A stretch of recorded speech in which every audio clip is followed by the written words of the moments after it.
So now we get to the meat and potatoes of our cylinder replacement. In the previous video, I'm afraid I might have let a few people down by having a non-standard exhaust and carburetor on the bike. So the last video, the back end of it didn't really apply all that much to those with standard engines, which is the vast majority. With removing the exhaust and the carburetor, fortunately there is a solution there. I do have a video on removing and installing the carburetor, but we will be going back on the road with the standard carburetor on this engine. And the exhaust is actually pretty straightforward. If you've got a standard pipe, you've got the two exhaust manifold nuts, and you've got the mid pipe and the tail end, the mount on the tailpipe. And that's basically for 2 nuts, 2 bolts, and you guys will be able to work that out. We're going to start by removing this pipe here on the top of the rocker cover. That's a secondary air supply. It actually, that tube brings fresh air from a little valve here that feeds off the carburetor and the inlet, and it actually injects air into the exhaust port, and this allows combustion to take place in a limited fashion in the exhaust so that all of the remaining fuel is burnt off. And that's part of the, it's just that nifty little trick is one of the reasons why you can get a carbureted motor like the CB to pass Euro 3 standards. Anyway, to remove that, there's just a little, not even a hose clamp, just one of those little spring clips on the back, and the 2 bolts here. Okay, so pair of pliers, pull that clamp off, and then slide that off the pipe there. Alright, so 10mm spanner.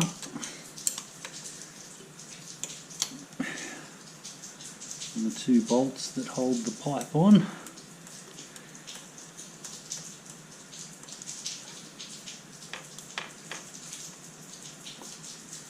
Try and keep that stuff tucked out of the way. Now, what we need to be careful of when we take this off is that there is a rubber O-ring we need to not lose. One there, in fact. You can see that there. So that's all good.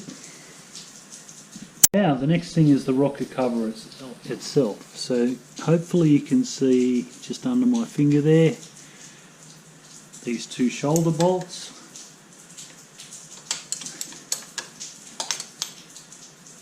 Generally they're not too tight because of their nature basically. They're set up in such a way as that the shoulder makes contact with the rocker cover, the surface that the rocker cover sits on the head. It makes contact way before any of the O-rings are crushed.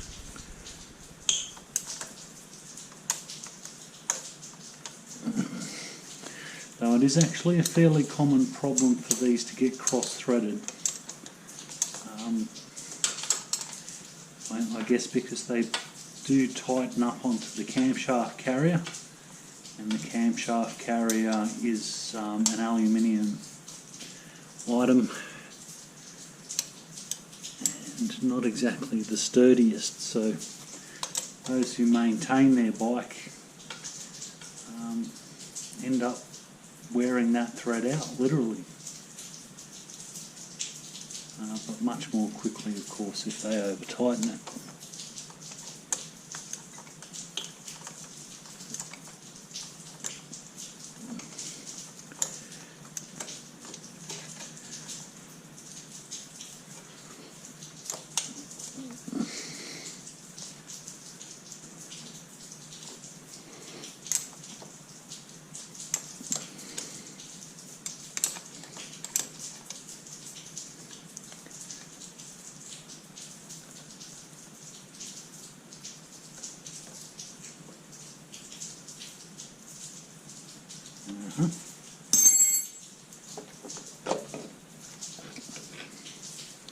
Nice. Now, you have an O-ring here that we need to keep an eye on, and there's another one here for the oil passage that we also need to keep an eye on.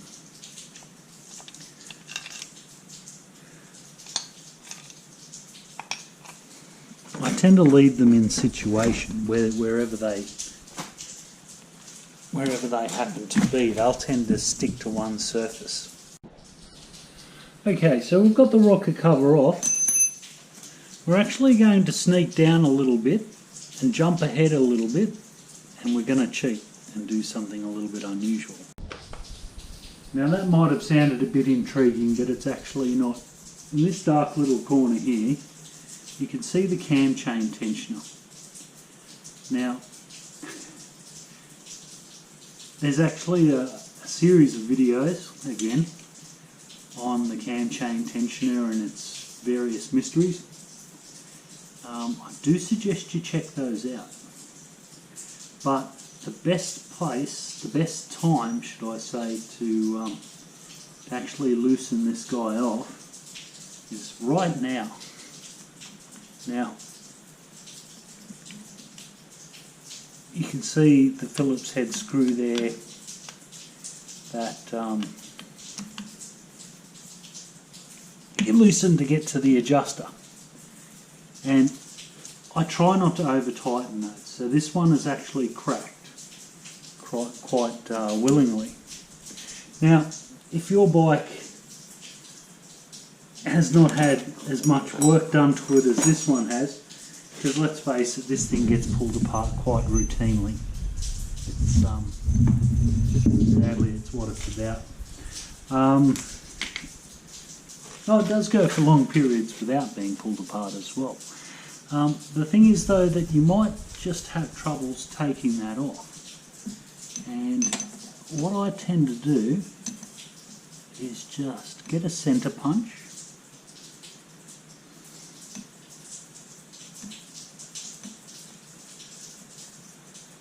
pop a little divot in it,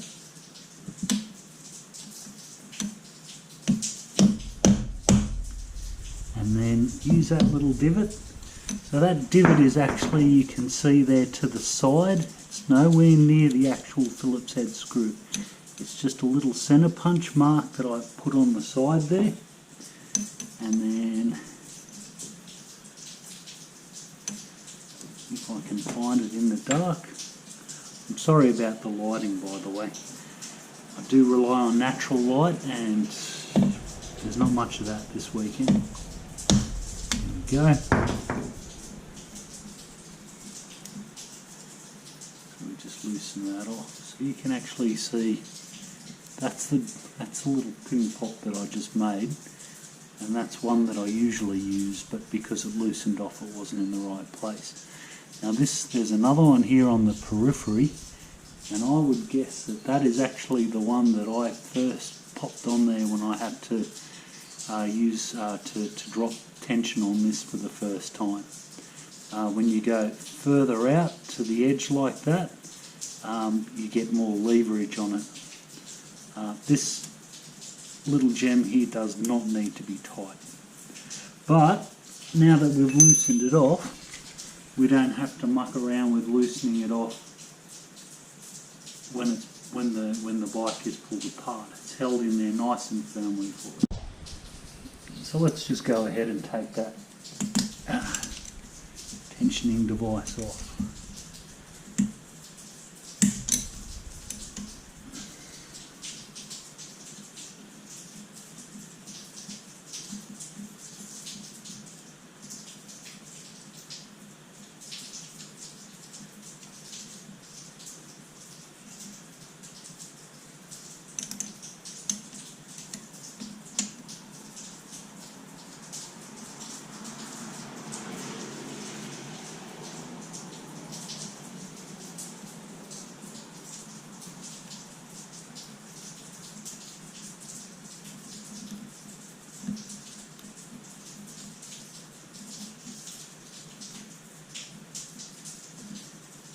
Okay, and out she comes. Now this has got an original Honda little steel gasket on it. I really like those. You can use those until they're as flat as tacks. So if you've got one of those and it's in good condition, use that rather than a paper gasket. Okay. Now during this process, you're also going to have to rotate the engine.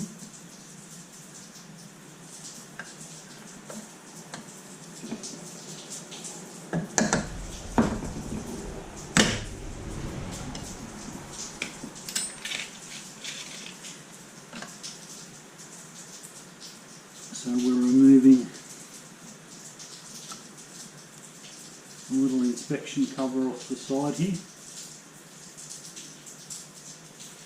Also, when we reassemble it,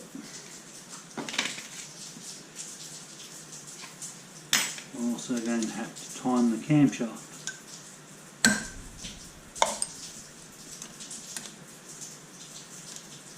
And that means that we need to remove this little inspection cover here too.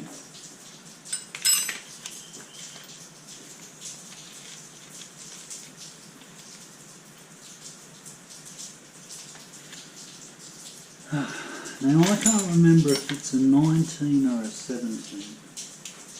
Let's try a 19. Yep, it's a 19. So,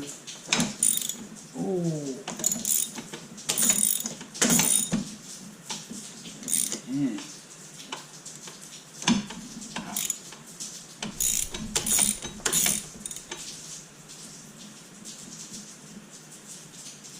Healthy. Put about 1,000 kilometres only on that mega big bore that I was testing. Usually we like to put more kilometres on it than that, but we sort of decided that we needed the bike for other purposes. The fuel consumption was quite high on the mega big bore, on the 220 plus. Mind you, it went really well, but we sort of we don't like putting relatively untested things in a production environment. At the end of the day, it probably would have been fine, though not necessarily all that profitable. But if it had failed during an important job, then that's on us. So stepping back to tried and tested equipment is the way to go. Now, you can't see it now because, well, I don't like rotating this, but there we go. So I'm holding the crankshaft steady, still, and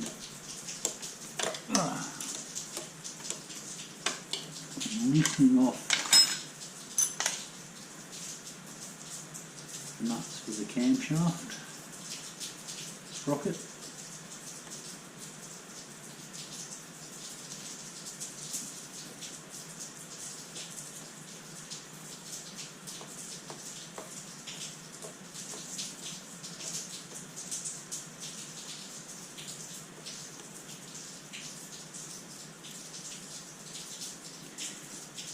Right, just stick the sprocket out. Now, you can go one of two ways. You can hang your chain up like I just did, which is not a bad idea if the motor's going to be rotated. You can also let it drop, but you've got no guarantees that it will stay on the bottom properly. Now, the next thing we're going to do is take the camshaft holder off, and it's also got the cylinder head bolts on it. And they are spotted. Oh, well, they keep tension well.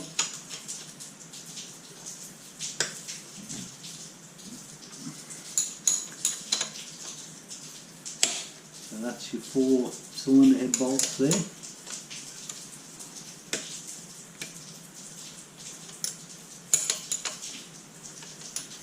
12mm. Ooh.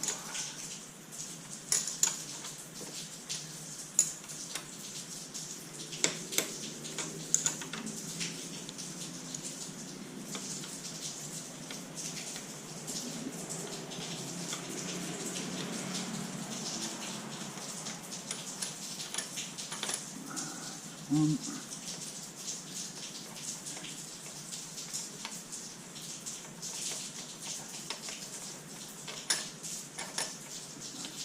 Two.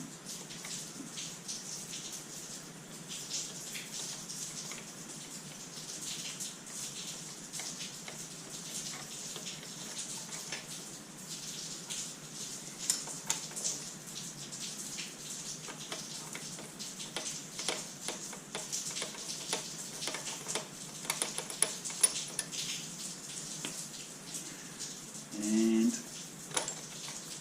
we're just going to lift that camshaft holder straight out.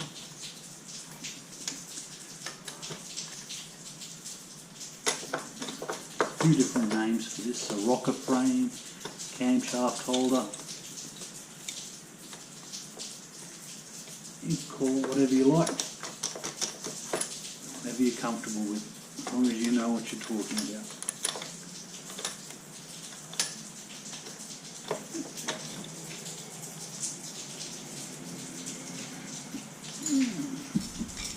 Now, out of sight there, I have a rag on the floor. So there we go. And we had a screwdriver hidden on the floor too. Okay, never a dull moment. Can you guys see those two bolts? Excellent. They're what we're loosening up next. Now that the camshaft holder is out, these are the only things holding the cylinder head on. So back to a more conventional angle now you know where you're looking.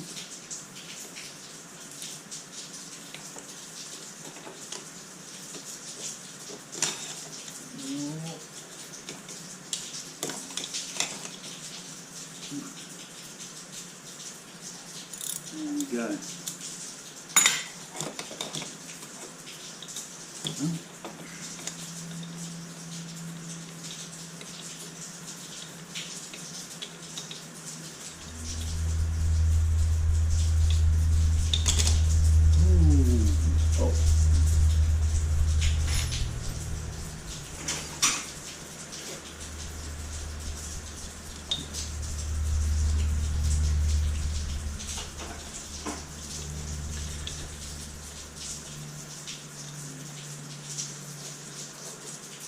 One.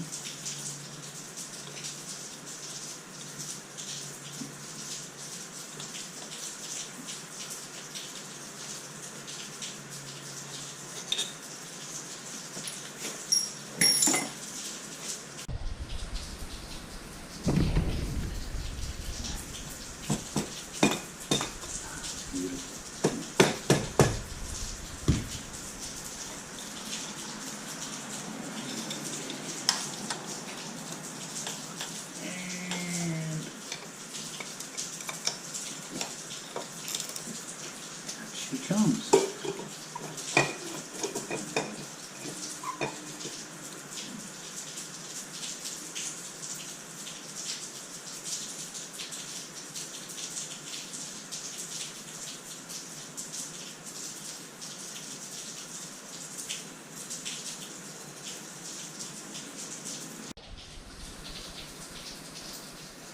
So our big ball wasn't running too badly by the looks of that. Okay,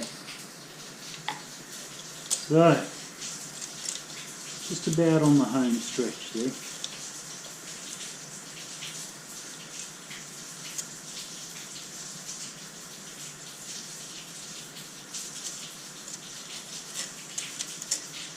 There's our head gasket.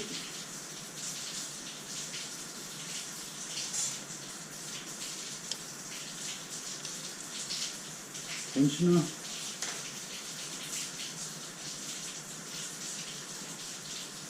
And then, oh.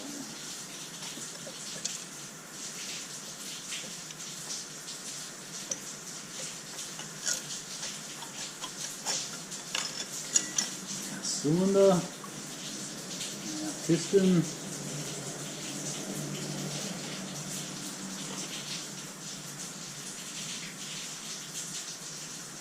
alright, so I'm not unhappy, I'm not seeing broken rings.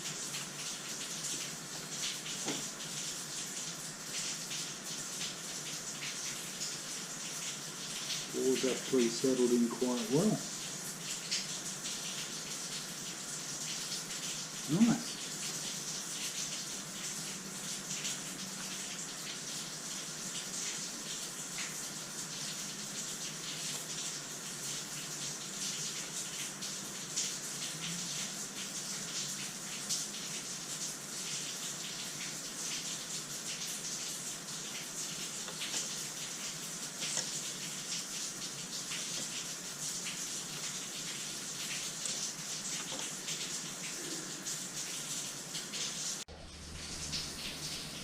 Now, losing stuff inside the engine is a pain in the backside.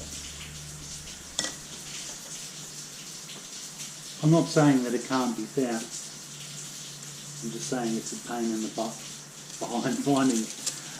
So, first step, I'm going to grab that cam chain.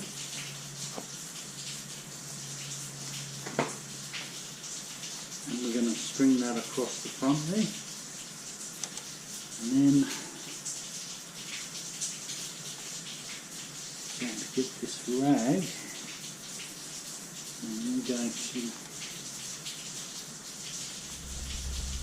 surround the connecting rod with it, so that if we drop one of these circlips, you have to take one of the piston circlips out to take this piston off.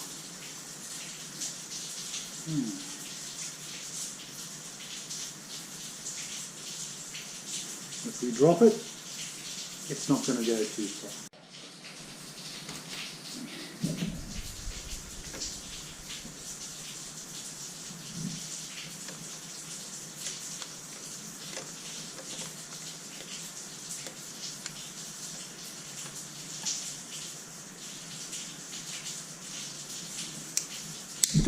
Ooh.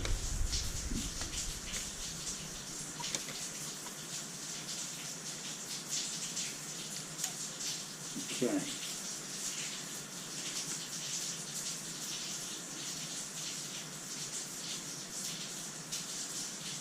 Now we just need to find a place to put this circlip down for a second. That'll do it, I guess.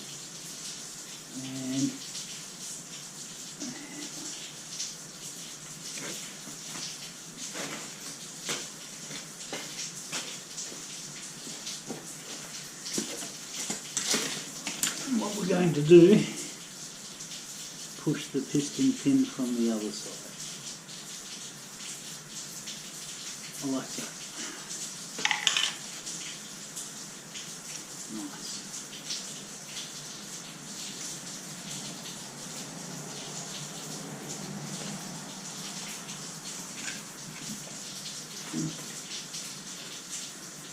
So no doubt there'll be some people there going, what the hell did he just do? And it's a valid question. Okay, so there's our piston.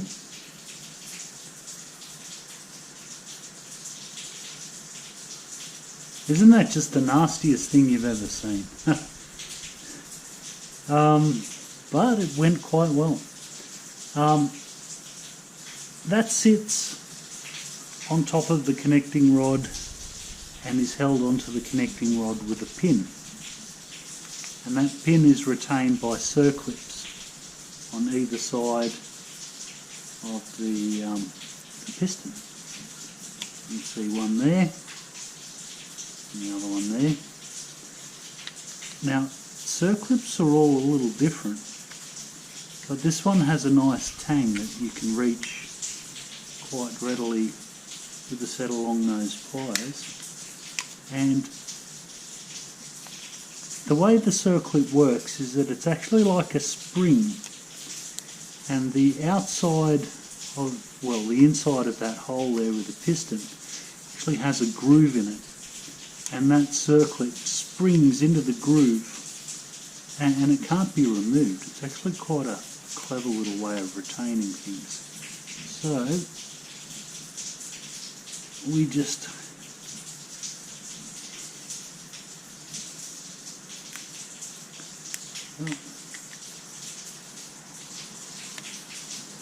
oh, there we go. So that's just sort of pulling against the spring, and then from the other side we just push on the pin,